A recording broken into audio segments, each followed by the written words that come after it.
और आप देख रहे हैं न्यूज 24 का एग्जिट पोल। टुडेज चाणक्य ने ये एग्जिट पोल किया है, सबसे सटीक, सबसे विश्वसनीय है और हमें ये लगातार दोहराने की जरूरत भी नहीं है। आप जानते हैं पिछले कुछ सालों से चुनावों से लगातार बिल्कुल सटीक नतीजे जो एग्जिट पोल में बताते हैं वही नतीजों में भी तब्दील होते हैं। बड़ी तस्वीर उभर रही है हरियाणा से। हरियाणा में बीजेपी अपने दम पर, यह कमाल की खबर आपको बता रहे हैं, बड़ी खबर है, पहली बार अपने दम पर चुनाव लड़ी और अपने दम पर ही सरकार भी बनाती दिख रही है। कांग्रेस तीसरे नंबर पर 10 सीटों के साथ, बीजेपी नंबर 1 पार्टी बनकर आ रही है। बहुमत के 45 के आंकड़े से बहुत ऊपर 52 सीटें हासिल कर सकती है। आईएनएलडी दूसरे नंबर पर नंबर 1 पार्टी बनकर आ रही है। बहुमत के 45 के आंकड़े से बहुत ऊपर 52 सीटें हासिल कर सकती है। आईएनएलडी दूसरे नंबर पर 23 सीटों के साथ, यानी कि फिर विपक्ष में ही बैठना पड़ेगा ओम प्रकाश चौटाला की पार्टी को। अन्य के खाते में 5 सीटें जाती दिख रही हैं।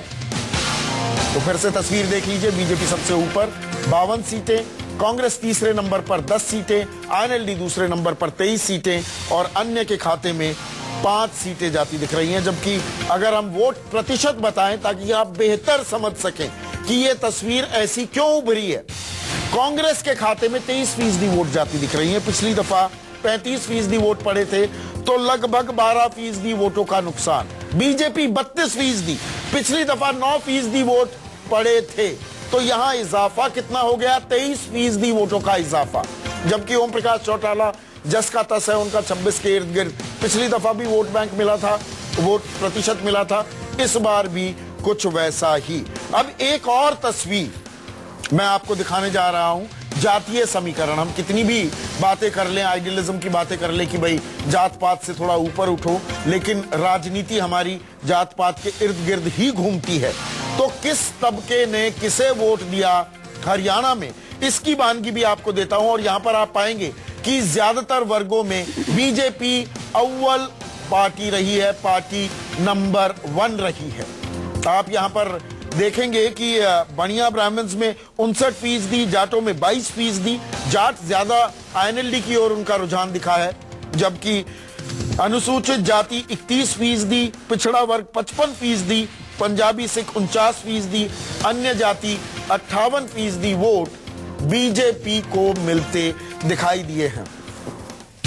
और हमारे साथ मुख्तार अब्बास नकवी उपाध्यक्ष हैं, वरिष्ठ नेता हैं, बीजेपी के जुड़ चुके हैं। साथ ही साथ नवाब मलिक एनसीपी से ताल्लुक रखते हैं और प्रेम शुक्ला दोपहर का सामना के संपादक हैं, शिवसेना से जुड़े हुए हैं, वो भी हमारे साथ जुड़ रहे हैं। महाराष्ट्र की तस्वीर भी दिखाऊंगा, लेकिन मुख्तार अब्बास नकवी साहब, जीत का सेहरा किसके सर बांधेंगे? आंकड़ा तो मानेंगे ही आप। हाँ, देखिए, जीत का सेहरा तो निश्चित तौर से, चाहे हरियाणा में जीत हो रही है या महाराष्ट्र में हो रही है, दोनों जगह जीत का सेहरा वहाँ की जनता को जाता है। और उस निश्चित तौर से बिना रुके हुए, बिना थके हुए, जिन्होंने जो लोगों का जुनून था, लोगों का जज्बा था, उसको जनादेश में बदलने का काम किया है, वो नरेंद्र मोदी जी और हमारे पार्टी के करोड़ों कार्यकर्ता। नरेंद्र मोदी सबसे बड़ा फैक्टर था।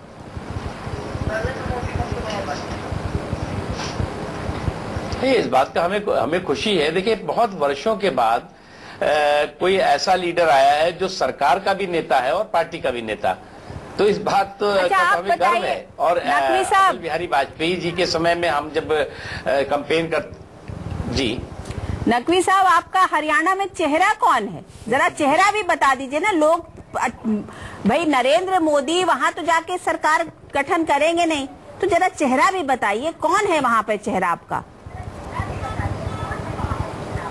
देखिए, अभी तो हमने चाल चली है, अब चेहरा भी दिख जाएगा आपको।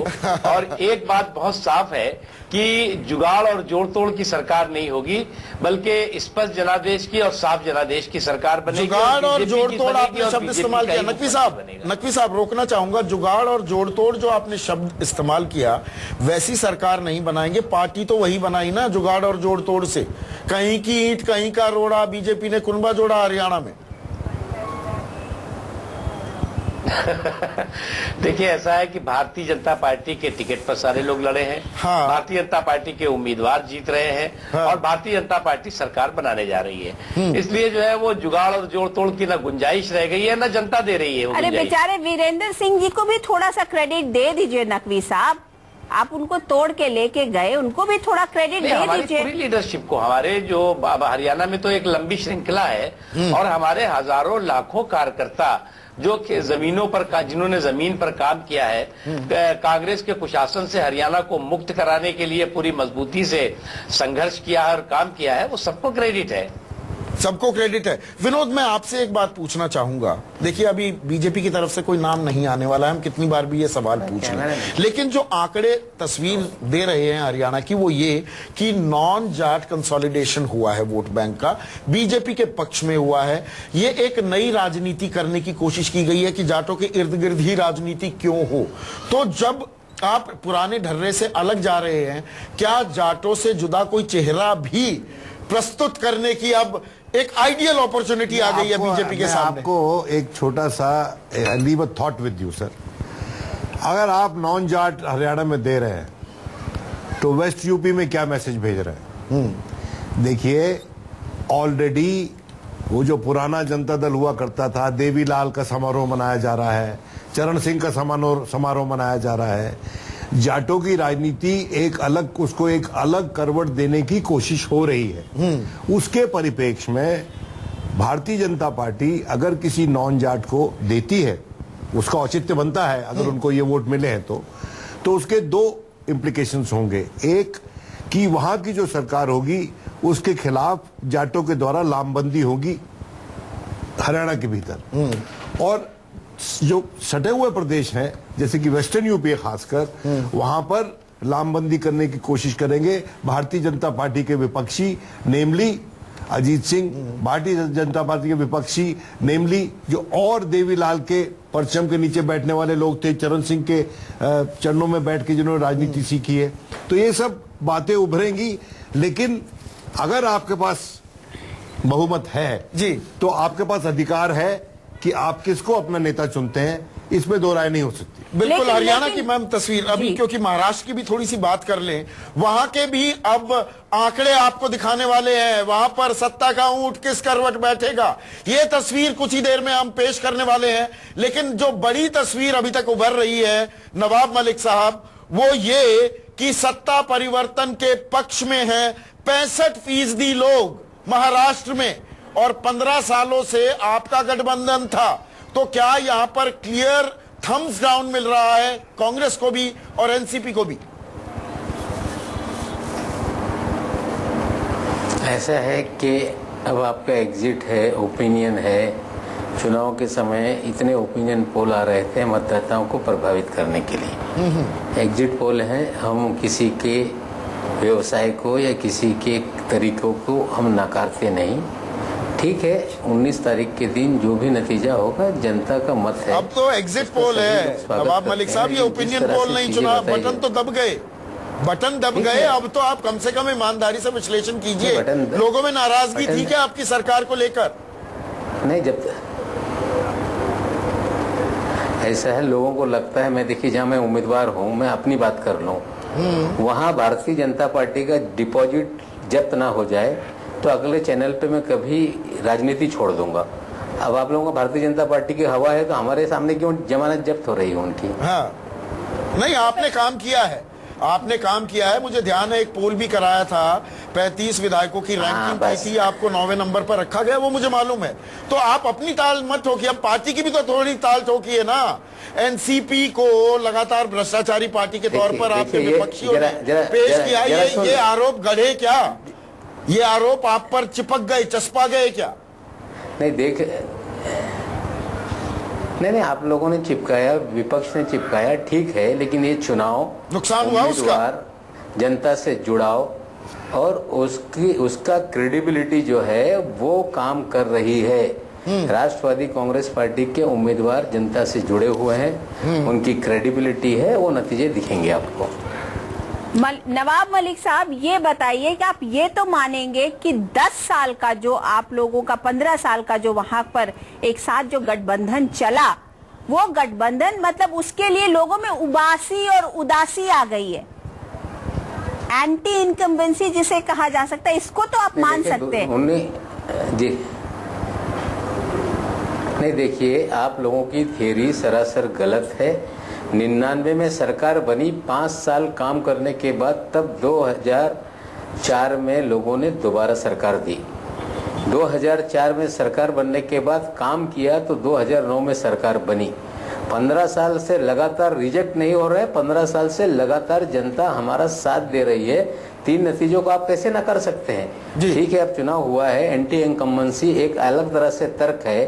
15 साल की मुखालफत जनता की है, तो ये 15 साल के बाद चुनाव नहीं हो रहे। हर 5 साल के बाद देश में लोग जनमत के लिए जाते हैं और 5-5 साल में लोगों ने इस सरकार को चुन कर दिया है। और 15 साल की बोली, ये एक किस तरह की बोली है, इसको हम कभी नहीं स्वीकारते। प्रेम शुक्ला साहब, पहला सवाल तो सत्ता परिवर्तन को लेकर पूछा, तो सत्ता परिवर्तन चाहते हैं तो कांग्रेस एनसीपी के खिलाफ वोट है, वो शिवसेना के पक्ष में भी हो सकता है, बीजेपी के भी पक्ष में।